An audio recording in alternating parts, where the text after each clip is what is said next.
isa na namang pares ng celebrity BFFs ang sasailalim sa ultimate test.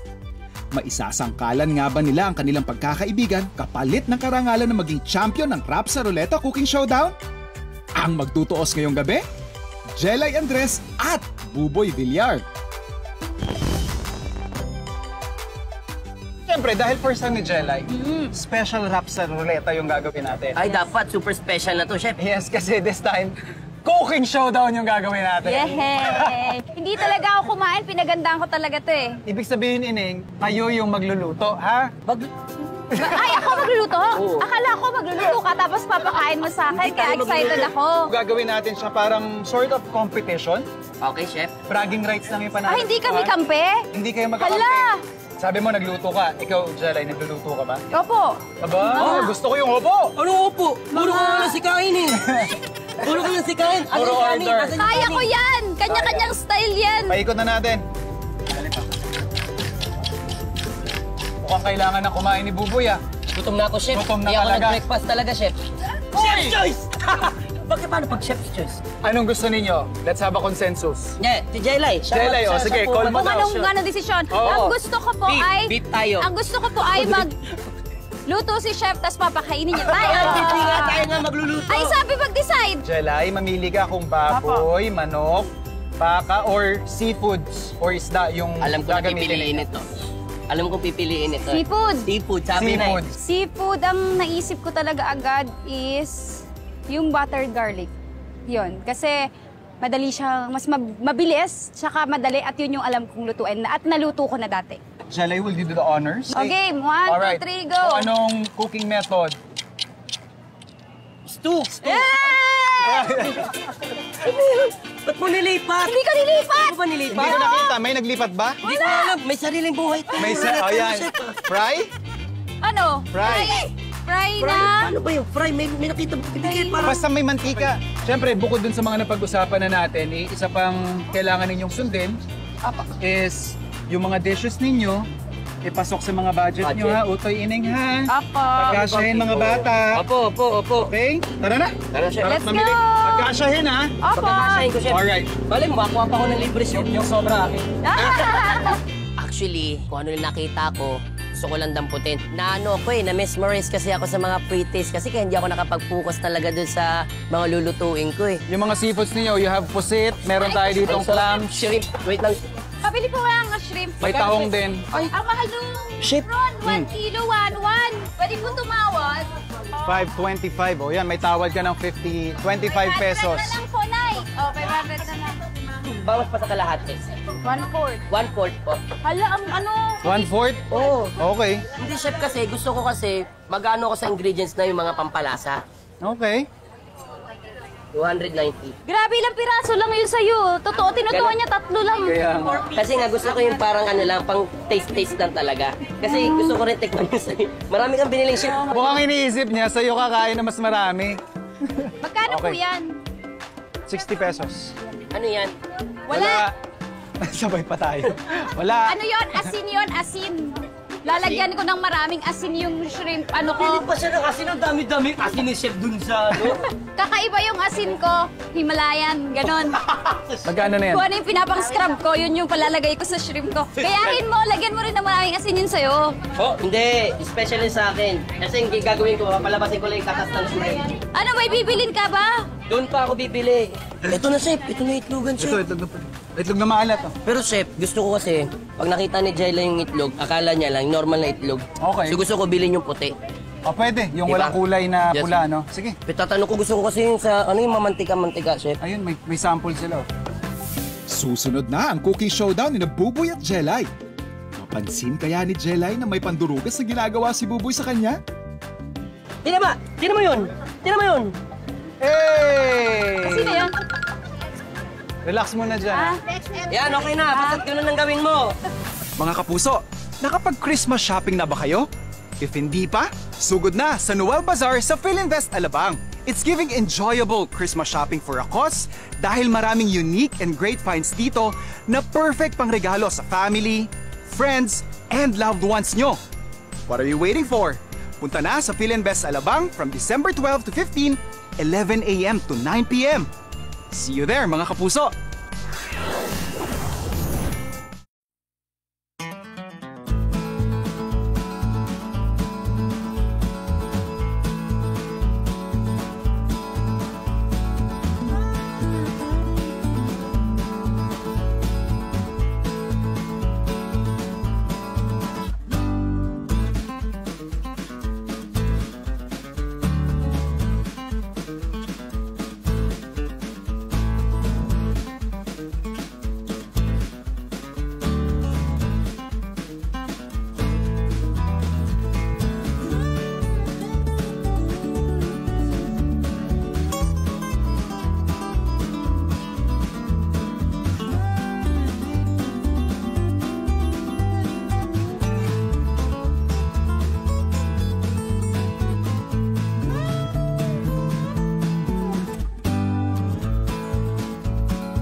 tayo direct. Dito, Peter. So to Food Explorers, habang nag-enjoy sila, tip lang din, kapag gantong bakbakan yung napuntahan ninyo, tapos isa dun sa mga tahong or halaan after maluto, nakasarap pa rin, huwag nyo na siyang piliting buksan at kainin. Nangyari dyan, malamang patay na to nung naluto, kumbaga hindi na siya fresh, so hindi na siya ganon ka-safe. Hindi naman siya laging deadly or anything, but para lang makaiwas sa food poisoning, discard nyo na to.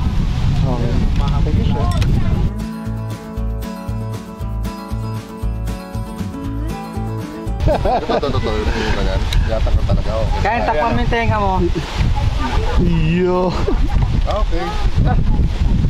Amateur.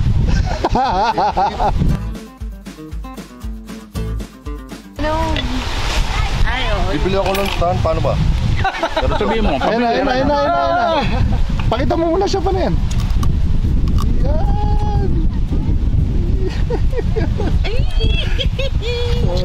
Etchos lang naman to.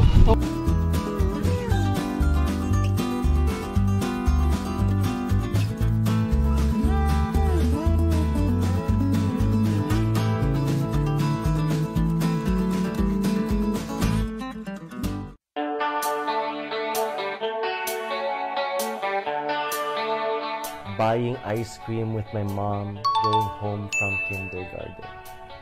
Yung buong family namin, like, pumunta kami sa Laguna Hot Spring paggabi. Yun. Tapos nadal namin lahat ng pagkain. So, sa labas ng gate namin, may mga nagbebenta doon ng mga kwek-kwek, fishball, tusok-tusok, scramble. Nung time na yun, favorite ko scramble. So, nasa gate lang kami, nakasawit kami ganyan. Kuya, pabili kami ng scramble! Kasi di kami pwede lumabas. So, nandun lang kami sa gate. Parang yun yung favorite childhood memory ko. Beach. Lahat ng family, lahat ng relatives magkakasama kami. And marami kami magpipinsan. Kanina, pinaikot ni Jelay at Buboy ang crab sa ruleta. At ang napagkasunduan nilang lutuin ay sugpo. Matapos ang kanilang dibdibang pakipagtawaran sa mga tindera, ano-ano na nga ba ang mga napamili nila? Yes! Review lang natin yung mga ingredients natin, ha? Kamusta naman? Let's just check kung kumpleto kayo. Jelay, ano sa'yo? Meron po tayong butter, Okay. meron tayong onion at garlic, Okay? meron tayong dahon to ng onion, di ba? Yes, ma'am. Spring Hindi mo onion. alam kung ano yung binili mo? Spring onion, alam ko. Kino-confirm ko lang, baka hindi alam ni Chef.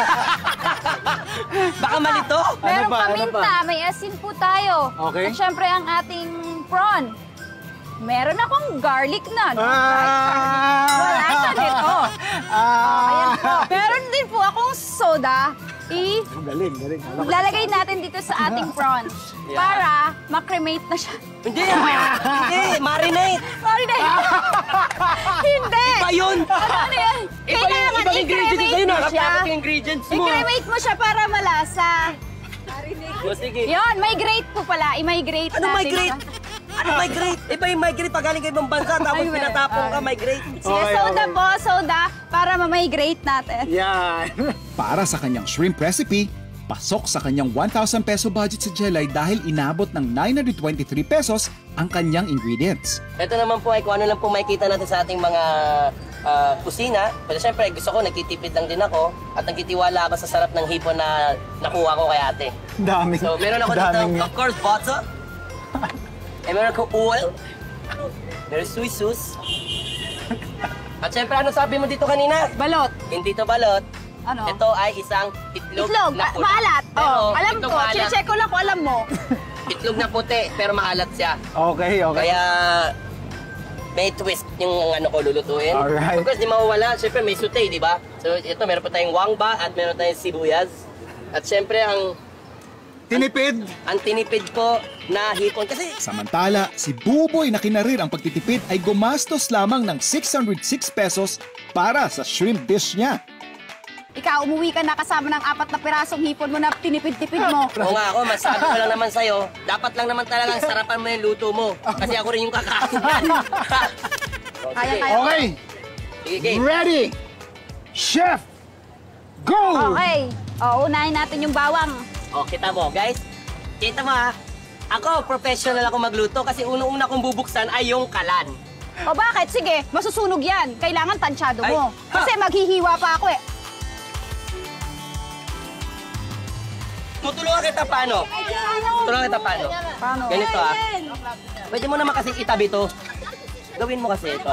Ito katulad yan. Hindi, mahirap yung balatan eh. Ang gagawin mo, gagawin mo. Dudurugan. Alam ko yung style mo. Mauturuan, doon ka. Hindi! Tingnan mo yun! Tingnan mo yun! Hey! Sino yan? Relax muna dyan. Yan, okay na. Basta't ganun ang gawin mo. Lima na yung shrimp niya dito. Hala, nanguha ka ng shrimp. Uy, huwag ka magbintang-bintang. Hindi mo nakita. Hala.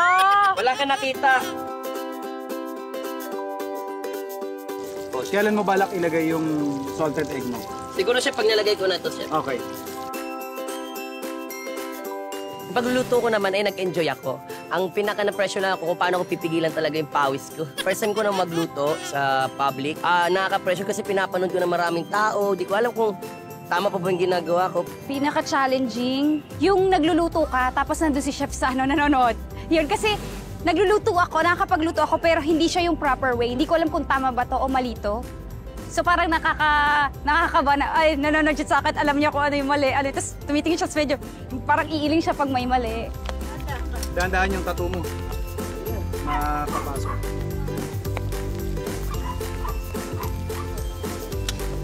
Wala. Oh. 5, 4, 3, 2, 1. Luto na po ito, mga kapuso. Ayun, oh. Mabula yung kanya, mali. Parang beer. Moment of truth with Explorers! Kaninong recipe kaya ang pupusuan ko? Ang high love si Jelay? O ang binudol na hipon ni Buboy? 1, 2, 3, go! Chef. Wah! Sabay-sabay tayo para patas. Sige, chef. In fairness, yung ano ni Jelly, mabango Yung hipon ni Jelly, mabango. Mas malasa yung sa akin, Kamusta, chef? Parang hindi ka nagsalita ng tinik mo sa akin, chef. Parang ayaw mo ako masaktan. Yung dish kasi ni Buboy, salted egg na shrimp, kuha naman niya, di ba? Comment ko lang is medyo overcooked na. Yung kay Jelay naman, for me, yung perfect balance nung mga nilagay niya. Tapos yun nga, ang ganda lang na may lemon ka on the side. Tapos pag in-squeeze mo siya, parang sobrang nagle-level up yung lasa niya. For this challenge, Okay, chef. yung kay Jelay yung nanalo. Okay lang, chef. Sports ako eh. Sports tayo eh. Tingnan mo naman, oh. O Brad, tatlo tayo naghati-hati dyan. Tingnan mo naman, oh. Yun nga eh. Masarap din naman yung food ni Buboy. Mas masarap lang yung naluto ko, kaya siguro ako yung nanalo. Sa tagal namin magkaibigan, di ko akalain na masarap pala siya magluto talaga ng hipon. Panalo. At mahirap lutuin yung malaking hipon. Maganda sa sugpo, malambot talaga siya. At na-achieve ni Jella yun. Yes. Game pa ba kayo for another round? Oo, game po ako. Game ako. Diba? Gusto mo, ngayon na, chef. Ulitin natin. Mag-round 2 tayo. Gigil. Hindi niya matanggap yung talo siya. Gigil.